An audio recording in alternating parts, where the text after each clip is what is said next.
आजकल जो चीजें इंसानों के अंदर से गुम होती जा रही हैं, वो चीजें मशीनें प्रोवाइड कर रही हैं। सब कुछ नहीं, लेकिन कुछ चीजें। तो वो डिजिटल गर्लफ्रेंड वो काम कर रही है जो एक एक्चुअल में एक इंसान को करना चाहिए।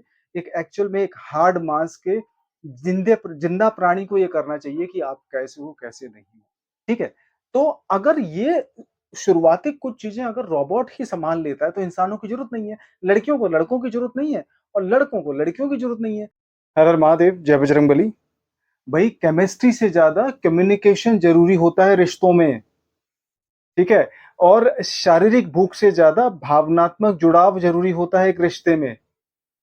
केमिस्ट्री का क्या करोगे अगर बात ही नहीं समझ पाओगे एक दूसरे की? और ऐसी सपोर्ट का, ऐसे रिश्ते का क्या फायदा जिसके अंदर भावनात्मक जुड़ाव ना हो? अगर भावनाएं नहीं होंगी तो आप एक दूसरे को सिर्फ रोबोट की तरह ही देख पाओगे, या फिर ओवर एनालाइज करके चीजों को और खराब कर लोगे। अगर भावनाएं एक दूसरे से नहीं जुड़ी होंगी तो भैया दोनों ज़ॉम्बी की तरह बात करोगे, एकदम बिल्कुल मशीन की तरह। तो ऐसे रिश्ते काम नहीं करते। मैं आपको समझाना चाहता हूँ ये बात कि एक सवाल कहीं से मेरे पास आया जिसमें पूछा गया मुझसे कि भाई, डिजिटल गर्लफ्रेंड नाम की कोई चीज होती है कि नहीं होती है?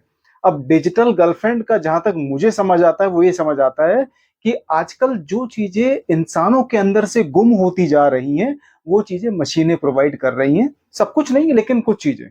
तो प्रकृति की और परमात्मा की बनाई हुई सबसे खूबसूरत चीजों में से एक चीज कहीं ना कहीं बेकार होती जा रही है धीरे धीरे, जिसको हम कहते हैं इंसान। और अगर और पर्टिकुलरली बात करूं तो लड़कियां, क्योंकि सवाल किसी लड़के की तरफ से आया, लेकिन मैं सिर्फ लड़कियों के बारे में ही नहीं बोलूंगा। कहीं ना कहीं लड़कों को भी इसमें थोड़ा सा समझने की और आंकने की कोशिश करेंगे। ठीक है? एक, वैसे इंडिया में देखा जाए तो ब्रेकअप्स का कोई रिकॉर्ड नहीं बनता। ब्रेकअप्स का कोई सर्वे या कोई, मतलब कोई एजेंसी इसका डेटा नहीं कलेक्ट करती कितने ब्रेकअप्स हुए इंडिया में। मतलब खासकर बड़े बड़े शहरों में, दिल्ली, बॉम्बे, कैलकाटा, या फिर आपका चेन्नई, मद्रास, बेंगलोर। लेकिन डाइवोर्स के रिसोर्स, मतलब डाइवोर्स के जो रिकॉर्ड है वो मेंटेन किए जाते हैं, चाहे वो मतलब प्राइवेट एजेंसीज हों, चाहे वो एनजीओज हों, चाहे वो हमारा कॉन्स्टिट्यूशन सिस्टम हो। ठीक है?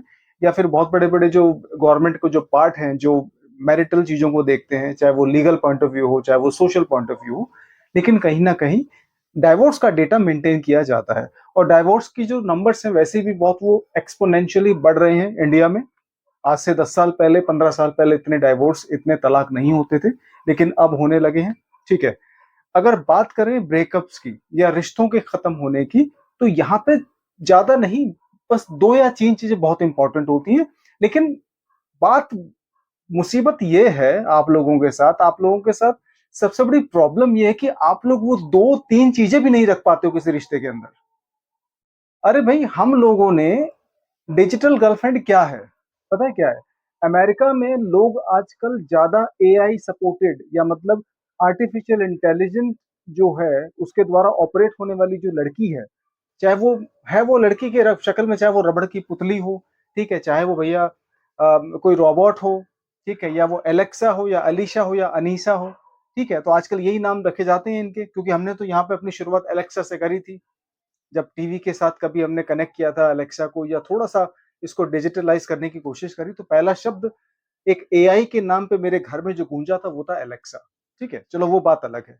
लेकिन अगर कोई लड़की आपसे नहीं पूछती है कि आप कैसे हो, ठीक है, आपने आज खाना खाया कि नहीं खाया, आपका दिन कैसा था, या आपके साथ मैं खड़ी हूं, या भावनात्मक तौर पे मैं समझ सकती हूँ कि आप बहुत परेशान हैं, तो ये सारी चीजें एक लड़कियां पूछती थी। आजकल ये चीजें रोबोट पूछ रहे हैं भाई। तो अगर ये सारी की सारी चीजें अगर एक रोबोट प्रोवाइड करने लगेगा, इमोशनल सपोर्ट हो गई, ठीक है, एक बेसिक अंडरस्टैंडिंग हो गई, एक मेंटल कनेक्टिविटी हो गई, ठीक है, या एक रूटीन सेट हो गया उस रोबोट का कि ठीक है भाई, मुझे अपने मालिक को दिन में 3 बार कॉल करना है। एक बार सुबह कॉल करना है कि आप ऑफिस पहुंचे कि नहीं पहुंचे, एक बार दोपहर में 2 बजे कॉल करके पूछना है कि आपने खाना खाया कि नहीं खाया, एक बार शाम को 6 बजे पूछना है कि आप ऑफिस से निकले कि नहीं निकले। काम खत्म।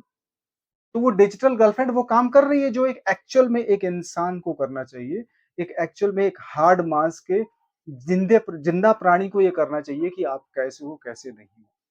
ठीक है? इमोशनल कनेक्टिविटी किसी भी रिश्ते में सबसे ज्यादा इंपॉर्टेंट चीज होती है।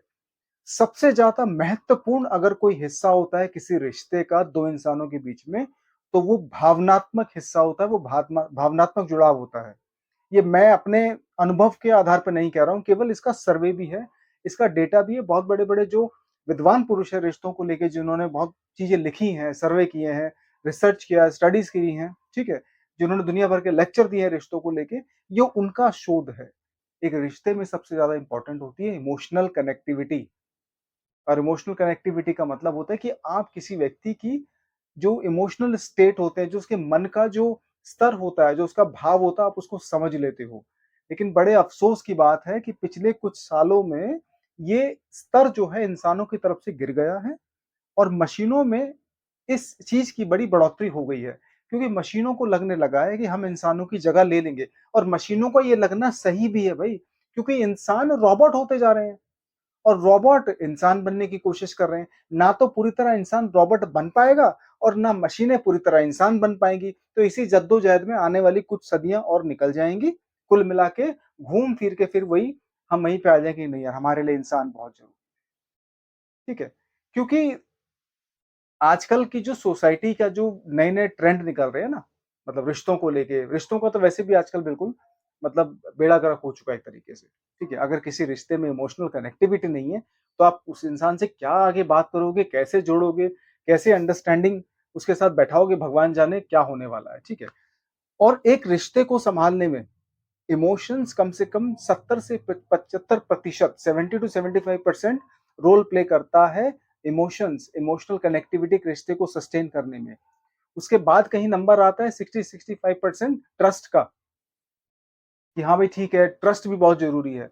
अब ट्रस्ट को मैंने 65% 60% दिया, इसका मतलब ये नहीं कि आप 35% या 40% कहीं और फ्लर्ट कर लोगे, नहीं। इसका मतलब ये होता है कि आप कम से कम 60% इस आधुनिक समाज में किसी व्यक्ति के ऊपर ट्रस्ट करते हैं। 40% ये हो सकता है कि ठीक है, उसका कोई दोस्त भी होगा, उसको कोई मित्र भी होगी, लेकिन एक रिश्ते में कुछ सीमाएँ होती हैं, कुछ लाइनें खींची होती हैं जिसको कोई भी व्यक्ति क्रॉस नहीं करता। एक ऐसा व्यक्ति जो चरित्रवान होगा, जिसको रिश्ते की इम्पोर्टेंस का पता होगा, जो आपकी वैल्यू करता होगा, वो लाइनों को खींच के रखेगा।